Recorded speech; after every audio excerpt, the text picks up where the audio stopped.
Ahora sí, muy buenos días.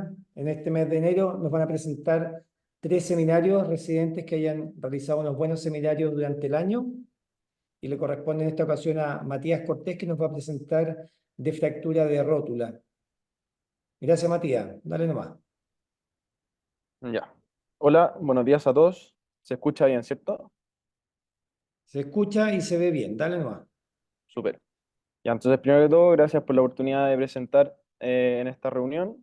Espero que la presentación sea de interés para ustedes y hoy con la ayuda de Cristian Rus, preparamos una presentación acerca de la fractura de patela.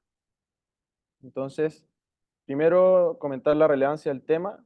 La fractura de patela compromete el aparato extensor de la rodilla, lo que repercute directamente en la funcionalidad del paciente y en su capacidad para la marcha. Además, es una fractura articular, lo que con resultados no tan satisfactorios puede a largo plazo generar degeneración condral y dolor crónico. Y por último, que los resultados no son tan buenos actualmente quizás como nos gustaría. Primero hablaremos un poquito de la historia del tratamiento de la fractura de patela, después un poco del aparato extensor, tercero de la clasificación, cuarto de su estudio y específicamente el rol e indicación de la tomografía computarizada y por último de las técnicas de osteosíntesis que se están usando en el contexto del tratamiento de la fractura de patela. Primero un poquito de historia previo al siglo XIX. En general la fractura de patela se trataba con inmovilización y ya en el siglo XIX empezaron a desarrollarse en Francia y en Holanda específicamente dispositivos que eran como fijadores externos, percutáneos, que intentaban aproximar ambos fragmentos de la patela. Sin embargo, tenían altas tasas de infección y los pacientes morían por septicemia. Por lo tanto, muchas veces se optaba por la patelectomía total, que en los papers de ese entonces reportaban buenos resultados. Sin embargo, como sabemos, no son tan buenos la verdad. Junto con la llegada de la técnica aséptica a la cirugía, en 1877, la primera persona que publicó un caso de reducción y fijación interna exitosa de patela fue Joseph Lister, de Alemania, y ocupó un alambre de plata, hizo unos túneles transóseos, como se ve en el círculo arriba a la izquierda, la figura de unos túneles transóseos en la patela para poder acercar ambos fragmentos. Fue el primero publicado, después vinieron varios más en el Reino Unido.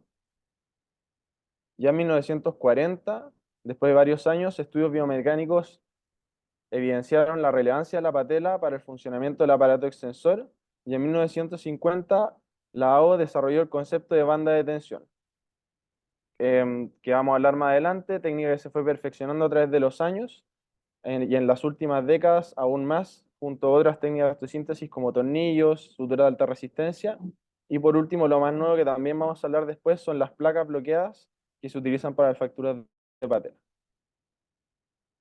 Sobre la biomecánica del aparato extensor, lo más importante es entender que ¿qué hace la patela? Aumenta el brazo de palanca que ejerce el cuádriceps sobre la tibia. Por lo tanto, aumenta la fuerza. Si es que no estuviera la patela, esta fuerza disminuiría bastante y al paciente le costaría mucho más extender su rodilla. Entonces, como se ve acá arriba a la derecha, funciona como un brazo de palanca, lo que permite que este hombre con esta palanca pueda levantar esta piedra que es mucho más pesada y no lo podría hacer sin este fulcro.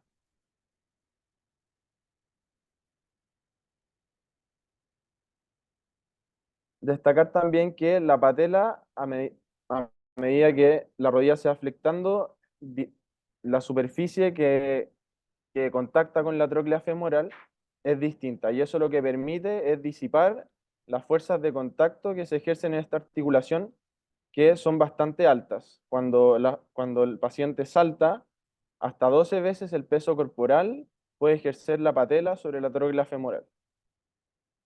Respecto a la clasificación, está la clasificación descriptiva, que habla sobre la orientación del rasgo, transverso, vertical, marginal, con minuto, pero lo más correcto y académico es usar la clasificación de la AO, que las clasifican A, B y C, según si son extraarticulares, parcialmente articulares o completamente articulares.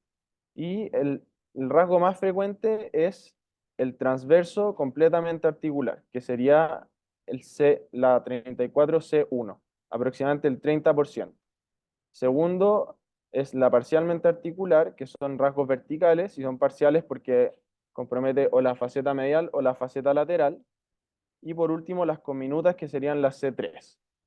Se dice que está relacionado un rasgo transverso a un mecanismo indirecto de contracción excéntrica del cuádriceps y un rasgo más conminuto a un golpe directo de la patela, con una caída, con golpe directo en la patela o también en accidentes de tránsito, del dashboard injuries, del tablero contra la rodilla del paciente. Sin embargo, esto puede variar bastante y muchas veces no es tan claro el mecanismo y el paciente refiere a un mecanismo indirecto, pero es una fractura conminuta y viceversa.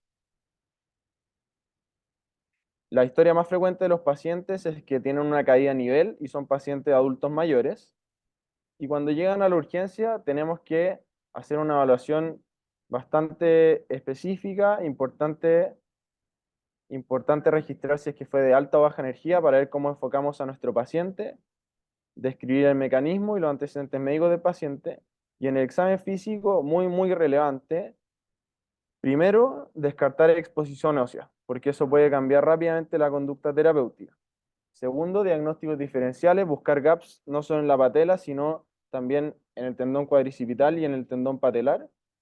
Y en lesiones de alta energía, buscar las lesiones, en accidentes de alta energía, buscar las lesiones asociadas correspondientes. Y por último, muy importante, evaluar la competencia del aparato extensor, porque eso después va a determinar qué tipo de tratamiento le ofrecemos a nuestra paciente una vez diagnosticada la fractura de patela. Por lo tanto, siempre registrar en la ficha si es que está competente o incompetente, y si es que por dolor el paciente dice que no puede extender y tenemos las dudas, ya con el diagnóstico de la fractura de patela podemos inmovilizar con un movilizador universal de rodilla en extensión y citar a control en una semana, cuando el paciente va a tener menos dolor y vamos a poder evaluar mejor su aparato extensor. El estudio inicial se realiza con radiografía rodilla P, lateral y axial de rótula. En la lateral se pueden ver mucho mejor los rasgos transversos y en la axial de rótula los rasgos verticales. Y en la radiografía especialmente tener en cuenta uno de los diagnósticos diferenciales que nos podemos encontrar, que es la patela divartita, que es un defecto de osificación de la patela que se ve en general en el aspecto superolateral. La mayoría de las veces es bilateral en los pacientes, o sea, lo tienen en una rodilla, lo van a tener en la otra, y se ve en el 2 a 3% de la población en general. No confundir con una fractura de patela. El rol de la tomografía computarizada en la fractura de patela lo estudió un investigador, Lázaro et al., el año 2013, que lo que hizo fue a 5 evaluadores expertos, les pasó 41 casos de fractura de patela y les pidió que solo con la radiografía elaboraran un plan terapéutico X. Luego les pasó la radiografía más la tomografía computarizada y les pidió registrar si es que cambiaban su plan a un plan Z o mantenían el plan X. Después el TAC se los pasó, o sea, después lo repitió después de 6 semanas para que se les olvidara más o menos cómo era la radiografía y qué decisión habían tomado, para en el fondo hacer más riguroso su método científico. Y en el 66% de los casos de los evaluadores cambiaron la clasificación de la fractura con la tomografía computarizada, lo cual es más de la mitad, es bastante. Y 49%, o sea, casi 50% de los casos cambió su plan quirúrgico en la tomografía computarizada. Por lo tanto, se demuestra que es bastante importante para poder tomar una adecuada conducta la tomografía computarizada. Específicamente, de todos los casos que se hablaron con tomografía computarizada, el 88% tenían compromiso del polo inferior, y de los que tenían compromiso del polo inferior mirando hacia atrás, solamente 44% de los casos se veía una disminución en la radiografía. Por lo tanto, hay que tener especial cuidado con los fragmentos de polo inferior que no estemos seguros que no son conminutos. Este es un caso que nos tocó en septiembre en el turno, que era una paciente de 69 años que tuvo una caída a nivel y se ve un rasgo ahí principalmente de transverso a nivel de la mitad de la patela.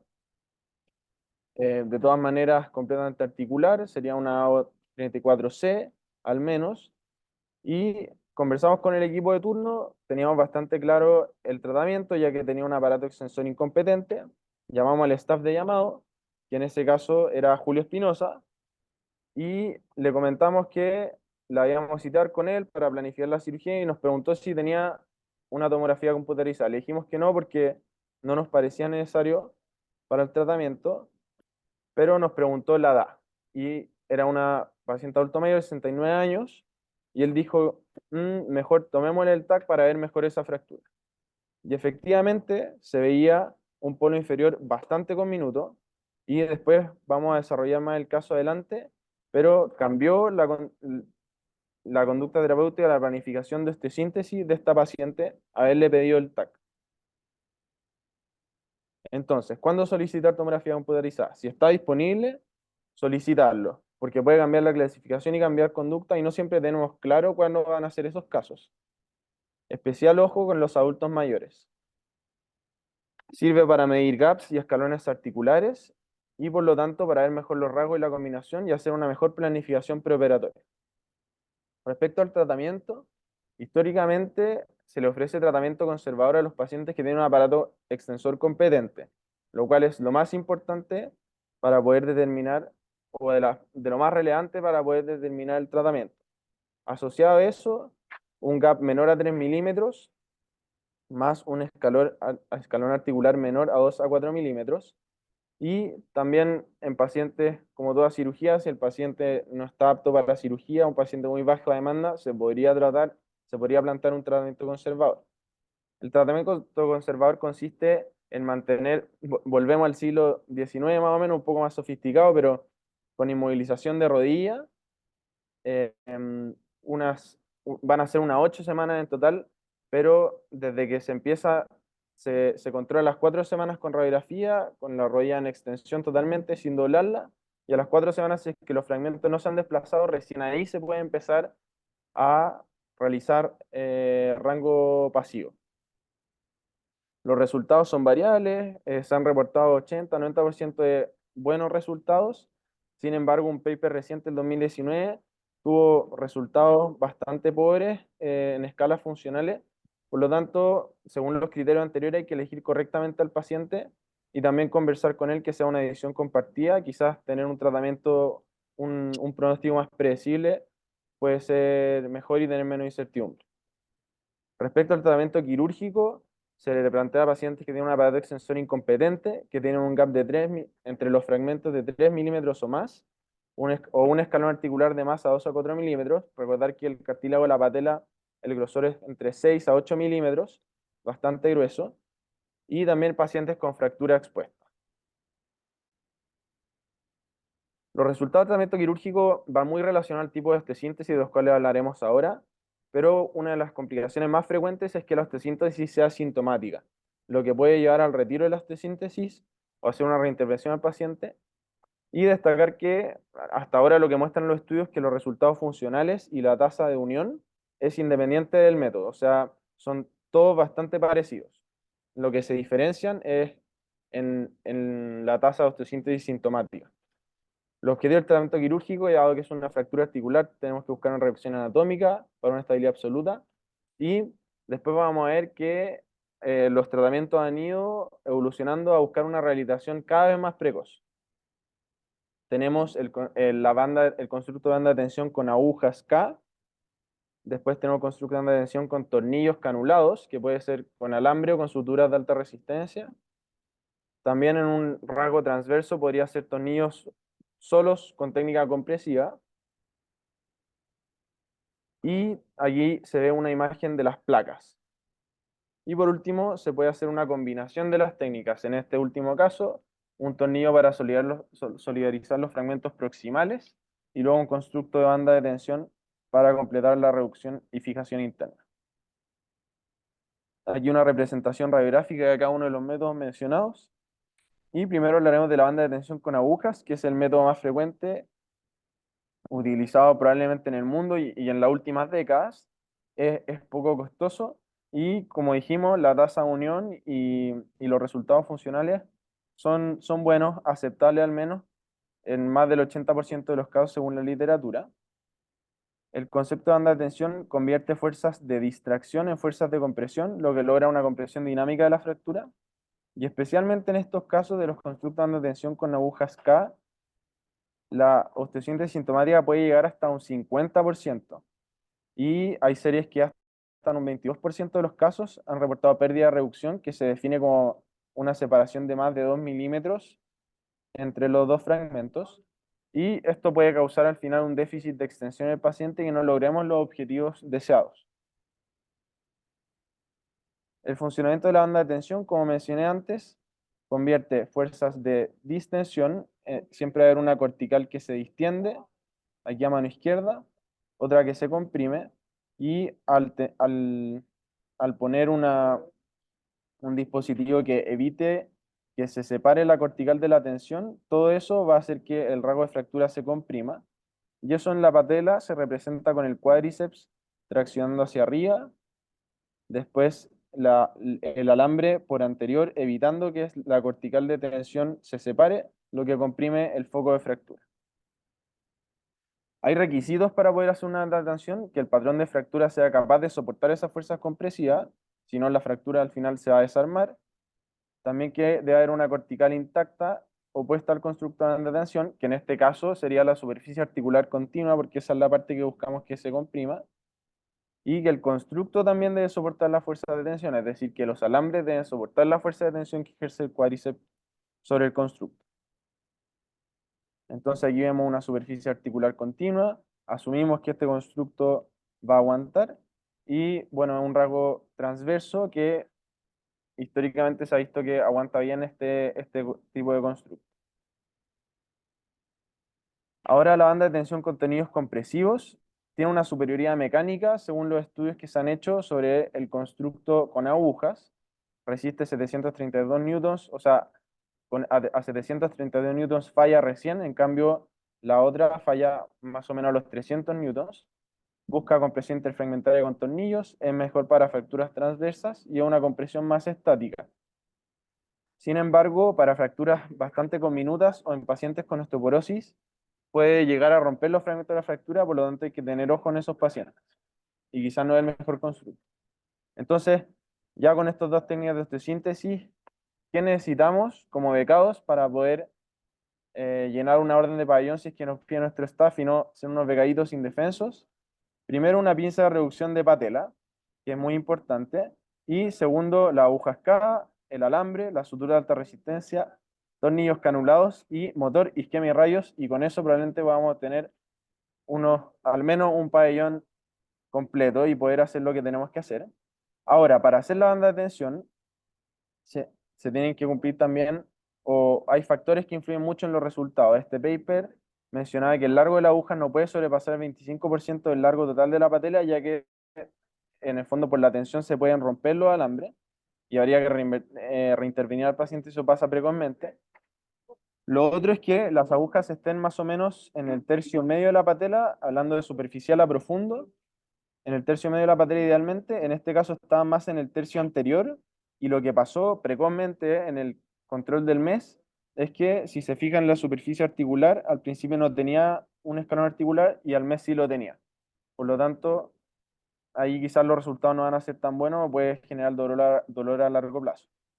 Y por último, que las agujas K estén, ojalá, lo más paralelas a la superficie articular, que en este caso están casi completamente paralelas. Entonces, en este caso se cumplirían estos tres criterios. Y por último, doblar uno o ambos extremos de las agujas. El paper anterior vio que no hayan diferencia entre doblar uno o dos, pero sí o sí doblar un extremo, proximal o distal. Las tendencias de los métodos de fijación. Este es un paper alemán, un estudio epidemiológico que muestra que el uso de las placas, que es la curva gris, ha ido aumentando en los últimos años, de la mano que se ha ido reportando más fracturas complejas, C2 o C3, es decir, más conminutas. Ahora vamos a hablar un poquito de la comparación biomecánica de los métodos de osteosíntesis. Tenemos la banda de tensión, bueno, esto ya lo mencioné, en verdad, los tornillos con banda de tensión, en los constructos de banda de tensión, los tornillos con banda de tensión serían lo más estable. Sin embargo, llegaron las placas y las placas han demostrado ser mucho más estables que los otros constructos. En este paper utilizan 18 cadáveres, 6 para cada grupo, banda de tensión, constructo de banda de tensión el original, tornillos con banda de tensión y placa, y después de 100 ciclos de carga fisiológica, la placa solamente, el rasgo fracturero se desplazó 0,7 milímetros, o sea, no tuvo falla de tratamiento, versus los otros que sí la tuvieron. O sea, concluyen que la placa es lo más estable y mantuvo una reducción sin desplazamiento después de 100 ciclos, y eso es una diferencia significativa. En la comparación clínica tenemos este estudio prospectivo no randomizado, en que a los pacientes de fractura de patela los traumatólogos les ofrecían estos tres tratamientos y ellos elegían, obtuvieron una misma cantidad en todos los grupos y, como había mencionado antes, no hubo diferencia en el tiempo y tasa de unión y tampoco en los resultados funcionales como se da acá en el ROM y en el Leeson Score. Sin embargo, la cirugía de revisión fue mucho más alta en el grupo A, que como vemos acá atrás era el grupo de constructo de banda de tensión con agujas. 31,6% de pacientes requirieron retiro de la osteosíntesis y la complicación más frecuente fue la migración del material de osteosíntesis. Versus el grupo B, que eran los tornillos con cerclaje, 16,7% y las placas 5,9%. O sea, es bastante mayor las complicaciones con el constructo de tensión con agujas. Han salido revisiones sistemáticas acerca de la placa y no se pueden llegar a resultados concluyentes sobre, en verdad, los resultados funcionales, ya que hay una heterogeneidad en los outcomes reportados por paciente. Sin embargo, sí tenemos claro que tiene una superioridad biomecánica, lo que permite una rehabilitación mucho más agresiva y más precoz. Y además que la tasa de complicaciones es menor, tiene una tasa global de complicaciones entre 8,2% más o menos, es lo que reportaban en esta revisión sistemática. Por lo tanto, hasta ahora la placa va siendo más o menos como una alternativa que hacia un futuro se ve muy prometedora en términos de no tener que reintervenir a los pacientes. Sin embargo, esperar más estudios en el futuro para ver cómo se va desarrollando esto. Respecto a otras opciones en las fracturas de patela, tenemos la patelectomía parcial o total. La patelectomía parcial se plantea en fracturas no sintetizables del polo distal y debe quedar, para mantener una buena función de la patela central, al menos 60% de la patela. Y eso se puede hacer. Se saca el fragmento distal bastante pequeño, como se ve en esta fractura del medio, y se pueden hacer túneles transosos y pasar suturas de alta resistencia, y eso es suturarlo al tendón. O también se puede hacer, como se ve en la imagen de la derecha, con anclas y también suturar hacia el tendón patelar. La patelectomía total se reserva, es más un procedimiento de salvataje como último recurso, en verdad fracturas no sintetizables, y no es deseable porque disminuye mucho la fuerza de la patada extensor, más o menos 30% o más. Y tiene, comparado con los otros métodos de osteosíntesis, son casi 90% de resultados aceptables, más o menos 50% de resultados aceptables, o sea, bastante pobre. Respecto a la rehabilitación, como hablábamos antes, tiene que ver con la estabilidad biomecánica del constructo, y en constructos de banda de tensión, después de la cirugía, se ve un ROM pasivo progresivo, que va más o menos de 30 grados cada 2 semanas, o sea, bastante lento. Respecto a la carga, a los pacientes jóvenes se les deja carga tolerancia, y a los pacientes adultos mayores carga parcial, lo cual es bastante difícil de lograr en los adultos mayores. Y mínimo 8 semanas para ejercicios que generan estrés del aparato extensor, como sentadillas, subir a escaleras. En cambio, por otro lado, con la placa podemos lograr un ROM activo completo inmediato, casi completo de 90 grados. O sea, después de la cirugía el paciente ya va a poder extender, después de una semana, cuando esté sin dolor, ya va a poder extender e integrar estos ejercicios a su rehabilitación kinesiológica. Y la carga va a ser siempre a tolerancia, independiente de la edad que tenga el paciente. Entonces, vamos ahora a unos 3 casos clínicos para poder ilustrar todo lo que hablamos en esta presentación. El primer caso clínico, una paciente mujer de 66 años que tiene una caída a nivel con golpe directo y se da una fractura que, si bien tiene un rasgo transverso principal, el polo inferior se da bastante conminuto, y en la P también se da un rasgo vertical en el fragmento proximal. En el TAC evidenciamos esto, el rasgo vertical del fragmento proximal y también la conminución del polo inferior. Esto también se puede ver en el corte sagital. Y a esta paciente lo que se le planteó fue solidarizar el fragmento proximal con un tornillo en forma horizontal y luego otros 2 tornillos en forma longitudinal para comprimir el foco de fractura principal. Lo que pasó con esta paciente, adulta mayor, es que a las 2 semanas volvió sin inmovilizador, sentada en silla de ruedas con 45 grados de flexión de la rodilla. Por lo tanto, se ve una falla de tratamiento, un desplazamiento bastante grande del foco de fractura si comparamos antes, después. Por lo tanto, se le planteó un tratamiento de revisión. Entonces, aquí el equipo de rodilla, según Cristian, fue Raimundo Vial que se puso la capa y lo que se hizo fue agregar un constructo de tensión con agujas sobre este foco, que al final el rasgo principal ya era transverso porque había fallado la reducción sobre el rasgo transverso, pero no sobre el vertical, y se puso el constructo de banda de tensión con agujas para poder comprimir ese foco. Sé que se logró una reducción adecuada, se podría decir, con un gap articular, con un escalón articular leve, y el control postoperatorio del mes, al menos se mantenía la reducción esta vez. Sin embargo, para que vean lo difícil o lo frecuente que son las complicaciones con el constructo de banda de tensión, esta aguja de la izquierda, la aguja que se ve en la radiografía de la izquierda, la aguja de la derecha, efectivamente había migrado un poco hacia superior. El siguiente caso es una mujer de 69 años que tuvo también una caída a nivel con golpe directo y que es la misma que mostré antes, la del TAC, que se lo presenté al doctor Julio Espinosa cuando estábamos en el turno. Si ya vimos las imágenes, se ve con disminución del polo inferior, y a esta paciente lo que se le ofreció fue una placa. Entonces aquí se ve en el control postoperatorio una placa y se puede ver cómo tiene un ROM casi completo inmediato. Tenemos que sacar el video. Y cómo se prueba en la misma cirugía llevar la rodilla a más de 90 grados de flexión incluso, o casi un poquito más de 90 grados. Y se ve como la placa resiste perfectamente. Entonces eso sería la ventaja de la placa principalmente para la rehabilitación precoz de los pacientes y un resultado más predecible, evitar que pacientes que se van a sacar el inmovilizador de rodilla puedan llegar después con una falla de tratamiento. Y por último, una mujer de 70 años también caía a nivel, con un rasgo transverso a nivel medio de la patela, pero con minución de polo inferior. Aquí le pedimos un TAC para hablar mejor la fractura, y lo que se le hizo a esta paciente fue reducir los fragmentos y como quedaban todos en línea, bien transversos, se le puso un constructo de tensión con unos buenos resultados después de unión, de consolidación y resultados funcionales. Y aquí podemos repasar los conceptos que hablamos de la banda de tensión, que hay una superficie articular continua que sea capaz de resistir las fuerzas de compresión y que el constructo también sea capaz de resistir las fuerzas de tensión. Ahí se ve el control postoperatorio que se mantiene la reducción de la fractura. Entonces, conclusiones. Ser muy meticuloso a la hora del aparato accesor porque va a determinar la conducta de tratamiento. Tomar la tomografía computarizada, recomendación al menos, siempre que esté disponible. Lograr una reducción anatómica y una fijación estable, y que los resultados son variables, especialmente en términos de complicación de la osteosíntesis, como de retiro, pero las placas podrían mejorar bastante eso. Sin embargo, faltan resultados para poder decirlo faltan estudios para poder decirlo con certeza. Agradecimiento a Cristian, que me ayudó mucho con la presentación.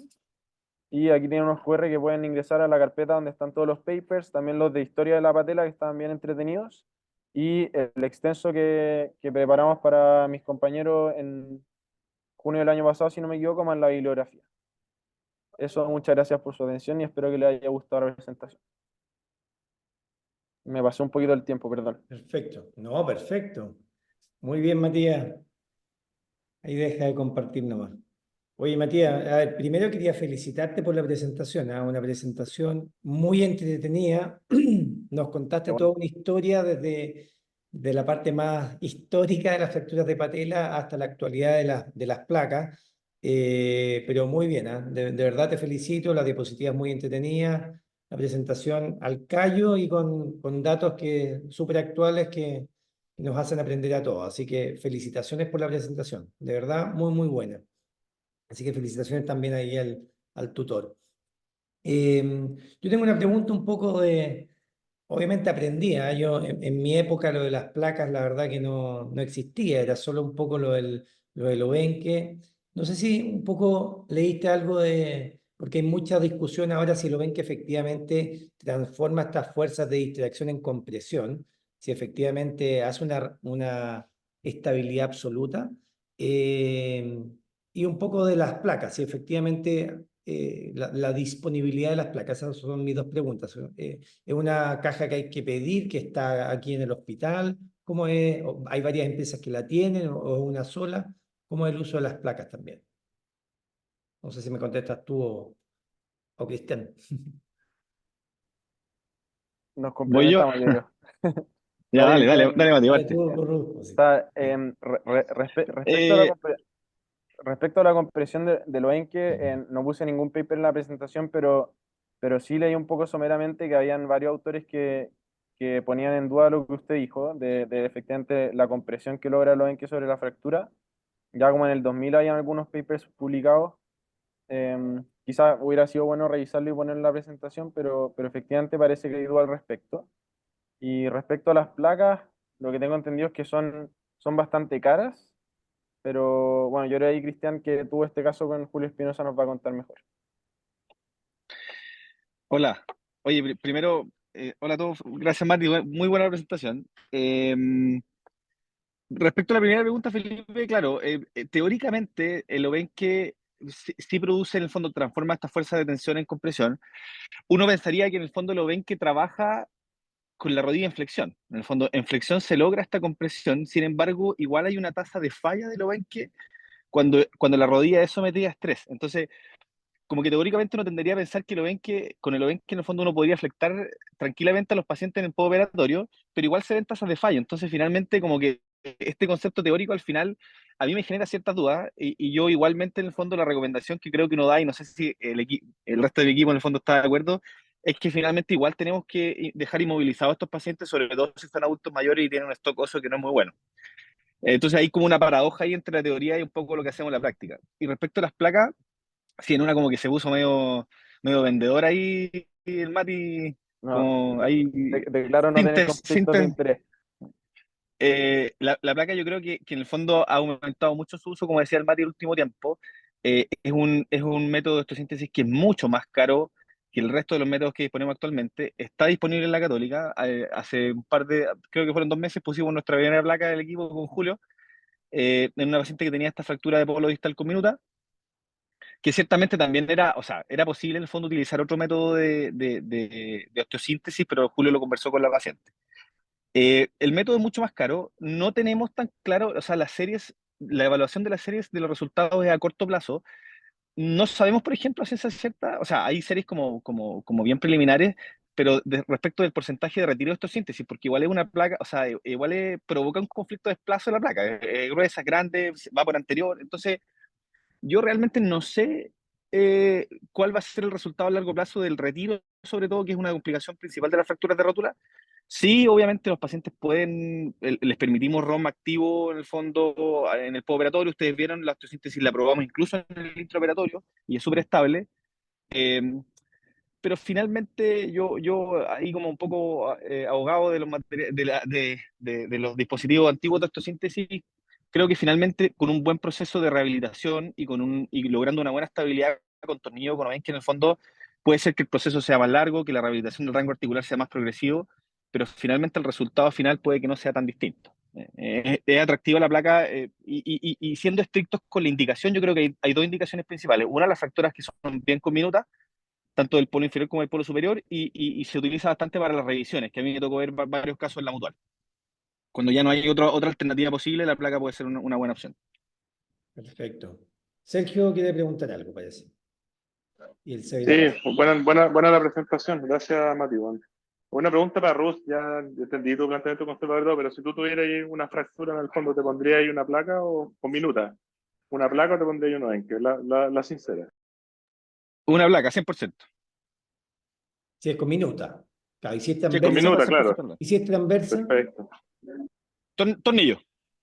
o ven que O con banda de tornillo. tensión con tornillo. O ven Sí. que con tornillo, o tornillo solo. O ven que con tornillo o tornillos canulados. Ya. Igual Lo que tenés más tejido para que habitualmente no moleste la placa. ¿Eh? Tenés más tejido para que no moleste la placa. Hay que decirlo. tendría que medirme contacto. Pero en el fondo, si es una fractura transversa simple, los tornillos canulados son una muy buena alternativa. y uno puede hacer como una aumentación o no con un cerclaje, que hay trabajos biomecánicos también que se ha visto que le aporta un poco más de resistencia al cerclaje, que puede ser con sutura de alta resistencia con alambre. Pero si es transversa, tornillos, es con minuta una placa 100%, Súper. con los pocos casos que me ha tocado ver. ¿Se va? Gracias, Matías, por la presentación. Estuvo súper entretenida desde el recuento histórico en adelante. Sí tengo que sugerirte que a pesar de que no tienes conflictos de interés en relación a la parte económica o auspicio, probablemente este es un seco que tenemos en las nuevas generaciones, que hay como un conflicto de interés en relación a las nuevas tecnologías. O sea, claramente mostraste durante la presentación cierta preferencia y hablaste, uso una frase tuya, resultados prometedores de la placa. Entonces, yo entiendo eso, que en el fondo nuevas tecnologías entusiasman a los nuevos cirujanos para usarlas, pero hay que entender que las series en relación a los resultados de placas son a mucho menor corto plazo en comparación a otros sistemas de osteosíntesis. Y por otro lado, hay un impacto y una presión de la industria para el uso de estas osteosíntesis que son de costo mucho mayor para el paciente, muy fuerte. Entonces, hay que tener cuidado en el fondo y tratar de ser lo más objetivo posible. Entonces, efectivamente, las grandes series nos van a ayudar a determinar cómo son los resultados de las placas a mediano y largo plazo, es decir, idealmente más de 5 años plazo. Yo creo que esta, como todas las cosas en medicina, no es una discusión blanco-negro de placa versus obenque, sino que en el fondo yo creo que el mensaje más importante es evaluar el caso a caso y tratar de entregarle al paciente un tratamiento lo más personalizado posible, individualizado. Lo mismo me preguntaba Sergio, ¿te colocaría una placa o un sistema obenque? La verdad que depende del tipo de fractura. Y entonces, en ese sentido, lo que ha cambiado el juego en relación a la evaluación de esta fractura ha sido el uso del TAC. El TAC es fundamental para poder determinar como las características, la morfología de la fractura. Y yo creo que otra cosa histórica que ocurrió es que la AO, como fundación en general, insistió por mucho tiempo en el uso del obenque o banda de tensión, siendo que los tornillos canulados en sí tienen aplicaciones bien específicas que tienen resultados más favorables. Y hoy en día, la AO, que está muy relacionado con Johnson Johnson y por lo mismo de Puy Synthes, en el fondo está presionando mucho el uso de placa. Entonces, hay que tener cuidado con las recomendaciones de la O, porque en el fondo hay mucha presión actualmente para usar las placas. A pesar de eso, en un curso que tuvimos hace 3 semanas en Davos, los especialistas o los más expertos en el uso de placas no recomiendan un ROM pasivo ni activo en menos de 3 semanas. Entonces todavía no queda claro cuál sería la utilidad dentro de la rehabilitación en el uso de la placa, pero de todas maneras es un constructo biomecánicamente mucho más estable. Entonces yo creo que mensajes clave para Matías y para todos los becados es que evaluar el caso a caso y tomar decisiones respecto al caso a caso, no cometer errores en relación a constructos que son biomecánicamente inestables. Errores más frecuentes, usar una banda de tensión en una fractura con minuta. Eso es un desastre. O usar una banda de tensión en una fractura que no es netamente transversa. Otro error frecuente, usar tornillos con banda de tensión y los tornillos con rosca larga. Es decir, la rosca pasa a través del foco de fractura. Es imposible que se haga una banda de tensión si es que la rosca pasa a través del foco de fractura, porque no hay ningún sistema de dinamización. Entonces, entender esos conceptos principales y yo creo que vale la pena conocer todas las técnicas. Cuando esté en un hospital público, la banda de tensión se usa con mucha frecuencia, las placas no van a estar disponibles, por lo tanto, conocer todas las técnicas y aplicarlas caso a caso. Yo creo que esos son los mensajes más importantes. Gracias, Matías, por la presentación y gracias, Cristian, por tutorial. Súper claro, Seba. Muchas gracias. Mauricio. Eh, Hola, ¿cómo están? Gracias por la presentación, Matías, súper entretenida. Eh, yo también como profesor Horson, que estamos más, y ahí no te voy a envejecer tanto Horson como yo, pero estamos viejitos y las placas efectivamente también, nunca había visto una placa, tuve que googlearla acá porque andaba en bicicleta, así que no pude ver tu presentación directo. Igual, en el fondo me produce, son bastante cototúas, así que me cuesta pensar que no van a producir síntomas eventualmente.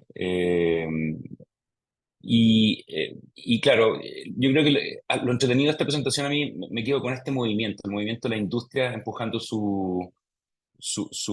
¿cómo se llama? Sus productos. Y si bien es cierto, es válido, hay que tener cuidado porque yo no sé si sea solamente en traumatología, probablemente no, que siempre hay de repente algunos movimientos de la industria en que como que parten de atrás para adelante, salen con un producto y después el producto buscan probar su utilidad, digamos, ¿no?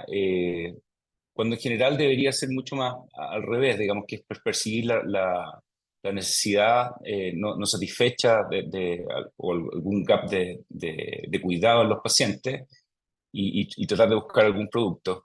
Eh, Así que yo igual quería defender a Mati, porque antiguamente esto era un error mucho más frecuente en los traumatólogos y nosotros hacíamos un salto entre la biomecánica y los resultados clínicos, y cualquier cosa que tuviera como promesa biomecánica era como muy empujado, digamos, hacia la clínica. Y por lo menos yo escuché a Mati que hacía esa diferenciación clara, digamos, que si bien es cierto los resultados biomecánicos parecían ser superiores, eso no significaba necesariamente que se trasladara a la clínica, digamos. Así que mucho cuidado con esto. Yo recuerdo un trabajo que medía los sesgos en paper, esto era en columna, sí, medía los sesgos financiamiento de la industria. Cuando está el paper financiado por industria, tenía como 6 veces más probabilidad de ser probada, la hipótesis no nula. Y así que cuidado con eso y nada, pues tenemos que guardar cierta sobriedad con respecto a los cambios de tecnología, ¿no? Así que muchas gracias, interesante ese tema que siempre ha sido una constante en traumatología. Gracias, Mauricio. Muy bien. Oye, ¿Alguien más Felipe, tiene algún comentario? sí, quería agregar que el sistema de placa es bien completo. En el fondo hay como 6 tipos de placa y claro, le llaman como spider plate porque es como una araña. Entonces, en el fondo no es que sea un solo tipo, sino que tienen además como distintas disposiciones, si es que son para polo superior, polo inferior o polos laterales. Entonces, en el fondo es interesante que en la placa también entrenarse porque hay muchos tipos y se pueden moldear además a la rótula. Cada rótula tiene una forma diferente, morfología, tamaño diferente. Así que sin duda es una tecnología que hay que estar muy, muy atento porque probablemente a futuro va a solucionar la gran mayoría, y aparte que es bloqueada, entonces va a solucionar la gran mayoría de las fracturas con minutas. Así que es interesante. Así que gracias, Matías, por traer Oye, ese concepto. Sí, eso iba a y preguntar. perdona, ¿Sí? sorry, Sí, agregando, claro. complementando un poco, igual dejar bien en claro, como para los becados, que hemos hablado harto de los dispositivos de osteosíntesis, pero en realidad la reducción acá es la importante. O sea, una mala reducción, independiente del dispositivo de osteosíntesis, vamos a tener malos resultados y desplazamiento igual. Entonces, en el fondo, ojo, porque también, o sea, el que la placa ande bien o los tornillos anden bien también dependen mucho de la reducción que se hace antes de poner la osteosíntesis. La gracia de la placa en el fondo es que, claro, tiene múltiples, es como efectivamente como una araña que caza la rótula, ¿no es cierto? Así como, de hecho, como que la bordea por los bordes, y hay dos tornillos que son como los tornillos ganadores que le llamamos nosotros, que van como, que siguen el mismo sentido de las agujas cuando uno pone un obenque. Y esos son los tornillos que finalmente hacen que el fondo, o mantienen la reducción articular. El resto es para cazar todos los fragmentos cuando hay fracturas con minutas. Pero en el fondo, ojo que la reducción acá es clave más allá del material de osteosíntesis. Es el mensaje un poco. Sí, perfecto. Gracias, Cristian. Sí, ahí levantó la mano Mario cuando hablamos de reducción. Yo Sí, sabía que iba a, le iba a levantar la mano. Dale, Mario. no, mira, perdón, yo me tuve que salir 10 minutos y no sé si justo en esos 10 minutos se habló de lo que yo quiero decir, que es específicamente las fracturas de polo inferior. Se tocó ese tema en particular, no lo sé, pero lo que quiero hacer énfasis en que ese es un animal diferente. O sea, tal como usted se quedó claro que las fracturas con minuta es un grupo distinto, las fracturas de polo inferior también. Las fracturas de polo inferior hay que entenderlas como una rotura de tendón patelar, más que como una fractura. Y en ese sentido es súper importante evidentemente el tamaño del fragmento, la combinación del mismo y la edad y calidad del hueso del enfermo. En la medida en que el stock óseo peligra, no hay que temer en avanzar o hacia patelectomías parciales o hacia sistemas de osteosíntesis con refuerzo patelar en marco para proteger la osteosíntesis. Porque ese tipo de lesiones no es infrecuente. Bueno, con el SEA hemos participado en algunos casos donde ha habido que reoperar a pacientes que han tenido ese tipo de lesiones. Entonces, el mensaje es que las fracturas de polo inferior, considerando estos tres aspectos que le digo yo: edad, calidad del hueso, tamaño y combinación del polo, tener en cuenta la herramienta de la patelectomía parcial con reinserción y o la asociación de un marco protector. Entonces, hay como tres categorías de fracturas de patelas para mí. Las que son osteosintetizables sencillas, con tornillos y conceptos de Obenque antiguo. Las fracturas con minuta, donde al parecer esta placa podría darnos más ayuda. Y las fracturas de polo inferior, que a mi juicio se asemejan a una rotura de tendón patelar. Perfecto. Eso. Sí, algo nos dijo ahí también Matías de la de polo inferior, de que a veces que había que tratarlas muchas veces como incluso resección del fragmento con nos Y mostró ahí unos agregar casos sistemas de protección de anclas, etcétera. de Sí, marco. súper. Muy bien. Muchas gracias por el comentario, Mario. No sé si alguien más quiere hacer un comentario final. Si no, lo dejamos hasta aquí. Oye, felicitarte nuevamente por Matías un poco por la presentación. De verdad, entretenida Muy bueno. todo y todos aprendimos. ¿Ah? Sí, Muchas qué bueno. gracias Y al equipo de Rodilla. muchas gracias por los comentarios, complementan muy bien la presentación, yo creo, así que, y sentí ahí la presión de la industria. Estupendo. Pero sí, muy bueno. Muchas gracias a todos. Se pasaron. Gracias a Ahora todos. sea un Que tengan desayuno un muy con, ahora buen sea un fin de desayuno semana. consciente, Matías. Eso. Claro. Ya, chao. Oye, Ya, Gracias, Mati. Cristian, pégame una Sí, llamada Mario. por interno, Cristian. Ya, te llamo al ¿Ya? tiro. Listo. chao, Chao. chao. Chao, que estén bien. Buen fin de. Chao a todos.